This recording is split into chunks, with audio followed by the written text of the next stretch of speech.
Po, nga përvoja e viteve të kaluara, njohës,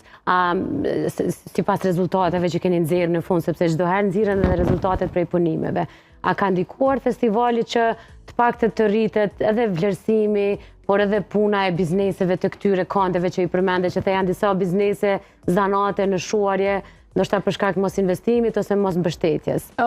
Ende ka sfida të mëdha saj përket mbështetjes së bizneseve të komuniteteve, ende ka sfida shumë të mëdha dhe mendoj që duhet të ketë një fokus shumë më të veçantë në atë drejtim. Nuk duhemi të lejojmë që këto biznese, të cilat janë një trashëgimi shumë e vjetër, janë disa zanate që është gjyna ndonjëherë edhe të mos investojmë që të trashëgojnë nga të tjerë, ndoshta edhe jo nga familjarët, por edhe nga gjeneratat e tjera, është mjaft problematike, po shpresojmë që jo vetëm ne si organizatë, por edhe institucionet mundej me fillu me ndërmarrë diçka ma konkrete, ma intenzive që të ringjallim edhe të investojmë